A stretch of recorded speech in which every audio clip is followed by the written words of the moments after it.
दूसरी खुशी की बात यह है कि मेजरली जो रिपोर्ट आई है वर्कर्स की वो नॉर्मल आई है, लेकिन कुछ केसेस में कुछ फाइंडिंग्स डिटेक्ट हुई हैं, नॉट वेरी सीरियस लेकिन हाँ डिटेक्ट हुई हैं। तो उन सभी वर्कर को ESI रेफर किया गया है। आप लोग देख लीजिएगा, आपकी जिसके भी रिपोर्ट पे ESI रेफर हुआ है तो आपका कर्तव्य बनता है और आपको जाना है ESI में जाकर उसका फॉलो अप करना है समय पे।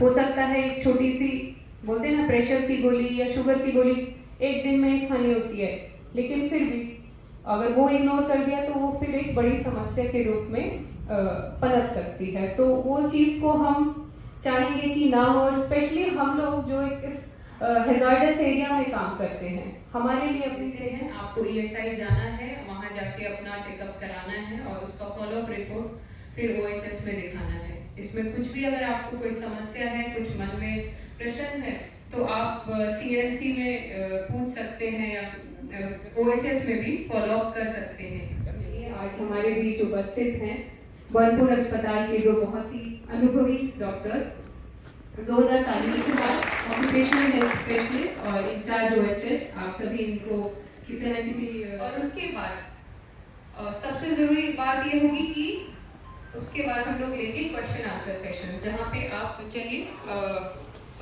आगे बढ़ाते हैं कार्यक्रम को और मैं मंच पर शायद OHS को लेकर और स्वास्थ्य अवेयरनेस को लेकर इतनी ज़्यादा भीड़ मैंने कहीं और नहीं देखी है। Thank you so much to all of you, आप सबका भी बहुत बहुत धन्यवाद। मुझे लगता है आप में से सारे होंगे जिन्होंने फिर दोबारा चेक कराया आपने, ठीक है। पर्पस है आपका प्रेशर नॉर्मल होना चाहिए, ये सही जाने की कोई कंपल्शन या ऐसा नहीं कि आप वहीं जाके चेक कराएं, आपके घर के आसपास जहाँ सहूलियत हो वहाँ चेक कराएं। कितने लोग हैं जिनका शुगर ज़्यादा था? कोई दवाई शुरू करी आप लोगों ने? हाँ, तो शुगर के केस में 2-3 हफ्ते दवाइयाँ खाने के बाद फिर शुगर कंट्रोल का या आपके प्रेशर कंट्रोल का। तो अगर कुछ समझ में नहीं आ रहा है क्या करें ना करें, सबसे पहली चीज़ है जो लोग मोटा हैं अपना वजन कम करने की तैयारी करें। और आप ही नहीं, आप अपने साथ के लोगों को जो आपके साथ काम करते हैं, आपके वर्क प्लेस पे, आपके पड़ोस में, आपके घर में, जो थोड़े कंपैरेटिवली मोटे हैं उनको इनकरेज करें, उनको चिढ़ाएं नहीं, ठीक है। उनको समझाएं कि ये बीमारी का जड़ है भाई, अब थोड़ा वजन कम करो। वजन कम करे के 2 ही तरीके हैं, या तो खाना कम करें या फिर खाने के दरमियान जो आप कैलोरी इनटेक एनर्जी ले रहे हैं उसको बर्न करें। क्या किया? वैसे ही देख रहे हो कुछ किया? वेरी नाइस, ताली बजाइए कि चश्मा। उसमें आपको रीडिंग क्लासेस या पढ़ने के लिए जो चश्मा उसकी ज़रूरत होती है, तो काफ़ी सारे लोगों को दूर का भी परेशानी होती है। तो अब जानते हैं कि चश्मा पहनना, अब इतने लोगों ने हाथ उठाए थे बट शायद 10 या 15 लोग ही चश्मा पहन रहे हैं। अगर कोई चश्मा बना भी लिया तो शायद घर पे पूजा वाले रूम में रखे होंगे या डेस्कटॉप में रखे होंगे या पता नहीं क्या कर रहे होंगे, पहन तो नहीं रहे, तो आप क्लियर देखने लगे। और दूसरी चीज़ है कि जब आप चश्मा नहीं पहनते हैं, एक आँख तो इतनी छोटी सी ऑर्गन है, वर्किंग डे का जो लॉस हुआ वो भी नहीं होता। तो एक तो चीज़ ये है, तो प्रोटेक्टिव ग्लासेस हमेशा पहनना है। सबका यही मानना होता है पसीना होता है, ये होता है, बट पहनना है, क्योंकि जिस दिन आपने प्रोटेक्टिव ग्लासेस निकाले उसी दिन दुर्घटना होना है। तो इसीलिए प्रोटेक्टिव ग्लासेस ज़रूरी है। ये प्लांट के अंदर की बात है। अब जब आप बाहर आते हैं, जैसे साइकिल चलाते हैं, बाइक चलाते हैं, धूल उड़ता है, अभी जैसे बारिश का मौसम है तो बारिश में भीग के आए, तो अभी जैसे मानसून है तो कंजंक्टिवाइटिस या जो आँखों का इन्फेक्शन अभी स्कूल के बच्चों में हो रहा है। तो आप लोग भी अगर अभी घर जाके आँख नहीं धोएंगे, हाथ को साफ नहीं करेंगे, तो आँख में जैसे बारिश में भीगे तो आँख में इन्फेक्शन होने का संभावना ज़्यादा हो जाता है। तो वो सब सावधानी बरतिए। जैसे साइकिल चला रहे हैं तो हेलमेट तो नहीं पहनेंगे तो एटलीस्ट ग्लासेस पहन लीजिए कि हवा ना लगे, या धूल उड़ रहा है तो चश्मा पहन लीजिए। जो लोग बाइक चलाते हैं हेलमेट पहनिए, हेलमेट पहन के ग्लासेस, हेलमेट का जो ग्लास है वो कवर कर लीजिए। तो वो सब क्या है, आपकी आँखों को प्रोटेक्ट करेगा या बचाएगा, ताकि आगे जो फ्यूचर प्रॉब्लम है उससे एटलीस्ट आप बारी है क्वेश्चन आंसर सेशन की, और हम एक एक करके एक अपना सवाल पूछ सकते हैं हाथ उठाकर। हमारे लोग आप तक माइक लेकर पहुंच जाएंगे। कुछ नहीं, वो तो है ठीक है। चश्मा अभी बनवाना है। हाँ, नया चश्मा बना है। ये रिसेंट बना है, वो हेल्थ चेक चक्कर भी आते हैं आपको? नहीं चक्कर। चक्कर नहीं आते हैं। आंखें थक जाती है क्योंकि जब आप 14,000 इतना ज़्यादा टेम्परेचर वो हॉट मेटल को देखते थक जाती है। तो कुछ समय मान लीजिए 2 मिनट आंख बंद करके रख सकते हैं, आंख को धो सकते हैं, या जैसे इसका तो जो चश्मे का पर्पस है वो तो सॉल्व नहीं हो रहा है, तो उससे हेडेक हो सकता है। और थोड़ा आँख से थोड़ा हल्का हल्का पानी है, उसमें एक एक्सरसाइज करने से चाहिए तो ड्रॉप लाइन से चाहिए। नहीं सर, पानी का आपको दिखाना पड़ेगा डॉक्टर को। पानी आने का बहुत सारे रीजंस होते हैं, ठीक है।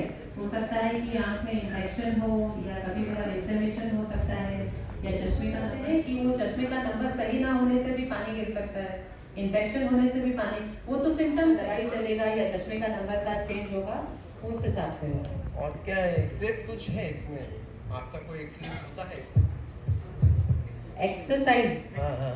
और आपको बढ़ा हुआ था, आपका शुगर बढ़ा हुआ था, कितना था फास्टिंग और हाई पे चेक नहीं कराया?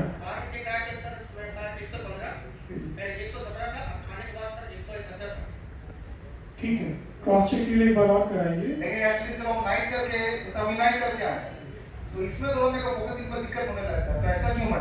पेपर वगैरह पढ़ते वक्त फोकस करना या किस चीज का फोकस है? मतलब बड़ा बिजी वाला मतलब देखने के लिए, मतलब जैसे अभी आपको हम देख रहे हैं, अगर हम दिन में आएंगे ना तो वो क्लियर देख पाएंगे।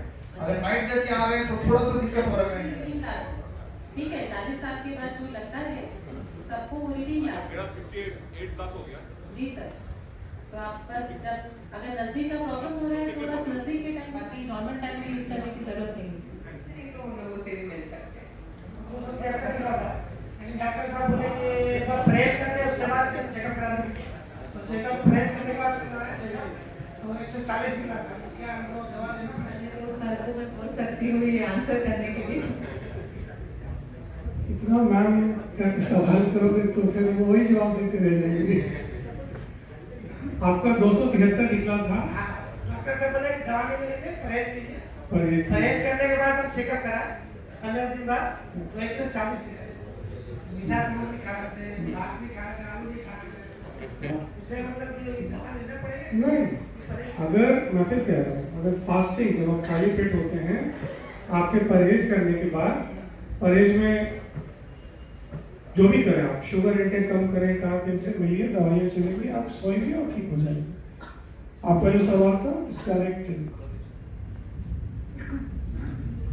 ये पास से देखने से सच में नुकसान होता है, या दूर से अगर उसको देखेंगे मोबाइल को या टीवी को तो उससे कुछ फायदा होता है? क्या मिसकंसेप्शन है? स्क्रीन टाइम के बारे में थोड़ा सा उस पर थोड़ा रोशनी डालिएगा। पाया गया कि कोविड टाइम में जैसे मान लीजिए बच्चों की बात करते हैं, बड़ों का तो ठीक है कि वो मतलब बड़ों को आप बोल नहीं सकते हैं कि आप, अब ये बड़ों की जिम्मेदारी है कि वो बच्चों को बोले कि आप कितना मोबाइल फ़ोन देखें। आजकल जैसे घर पे छोटे बच्चे हैं, मोबाइल देख के खाना खाएंगे, नहीं तो खाना जाएगा नहीं। एक निवाला मतलब फ़ोन जब तक नहीं देंगे नहीं खाएंगे। तो ये सब मतलब हर घर में, इवन मेरा बच्चा भी करता है, तो ये सबकी प्रॉब्लम है। तो ये कोविड टाइम में जब बच्चे खेलना बंद कर दिया और उनको हमने कंफाइन कर दिया, तो इवन हॉस्पिटल में उसके बाद जो बच्चों का जो पहले चेकअप करवाए थे, क्योंकि BRS स्कूल का हो या काशी लहरी स्कूल का हो या इंडिया इंटरनेशनल स्कूल का हो, उनका एक स्कूल का हेल्थ चेकअप होता है जिसमें dental checkup, year checkup, eye checkup सब कुछ होता है। तो जो बच्चे जैसे कोविड पीरियड से पहले आँख का चेकअप करवाए थे, उनका विजन सब कुछ सही था, बट आफ्टर कोविड जब वो चेकअप कराए, बहुतों का मतलब मान लीजिए कि 90% बच्चों का सिलेंड्रिकल पावर उनका निकला है, मतलब विजन 6/6 ना हो के 6/9, 6/12, वो मतलब 90% बच्चों में पाया गया था। और उसमें मेन प्रॉब्लम ये है कि जो मदर्स हैं वो कभी मानते नहीं हैं कि उनके बच्चों में कुछ प्रॉब्लम है। आते हैं, हम चेक कराते हैं, हम लोग बोलते भी हैं, मतलब उनके इवन मदर्स को अलाउ भी करते हैं कि जो विजन वाले रूम में उसमें अलाउ करते हैं, आप बोलिए, मतलब आप देखिए कि आपका बच्चा इतना नहीं पढ़ पा रहा है। मदर्स का एक एक्सक्यूज रहता है कि नहीं, बच्चा अभी फर्स्ट टाइम आपके सामने डर रहा है इसलिए नहीं पढ़ रहा है। तो व्हाट वी डू, हम लोग क्या करते हैं कि एक टाइम चेक करवा लिया। सैटरडे मॉर्निंग हम लोग मतलब IOPD में सिर्फ पीडियाट्रिक OPD रखा है कि बच्चों को क्योंकि ज़्यादा टाइम लगता है चेकअप करने के लिए, वो सब करने के लिए, तो उनको स्पेशली बहुत टाइम देके पिक्चर चार्ट्स दिखा के टेस्टिंग करके उनमें पाया गया है कि मतलब रिफ्रैक्टिव एरर्स आते हैं।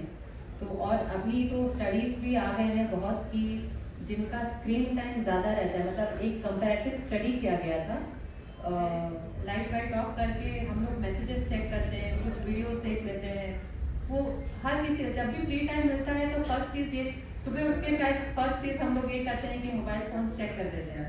तो वो चीज़ थोड़ा अवॉइड करना है, मतलब वो स्क्रीन टाइम वो हम जब अडाप्ट करेंगे तभी हम बच्चों को बोल पाएंगे कि जब बच्चा देखेगा कि पेरेंट्स मोबाइल फ़ोन लेके बैठे हैं तो ऑब्वियसली बच्चा वही सीखेगा। तो स्क्रीन टाइम अभी मतलब अभी जो टेक्नोलॉजिकल एरा है उसमें स्क्रीन टाइम ये प्रॉब्लम है। और I think her I consultant के पास अगर 100 पेशेंट्स आते हैं या 100 बच्चे आते हैं तो 50% पेरेंट्स का यही कंप्लेन होता है कि स्क्रीन टाइम, तो जिसको कम करना जरूरी है। आपको फास्टिंग करना है, व्रत रखना है, तो अन्न मत छोड़ो, उस दिन मोबाइल छोड़ो। सबसे इफेक्टिव व्रत है वो, बहुत पुण्य मिलेगा और फायदा भी होगा स्वास्थ्य का। चाहे व्रत भी पॉसिबल नहीं था, लोग करते हैं दिन भर बिना खाए रहते हैं, तो आप उसको नुकसान है। सर एक दिन खिलाइए मत, भूख लगेगी तो खा ले। नहीं देखिए, मारना एक सोल्यूशन नहीं है, ठीक है,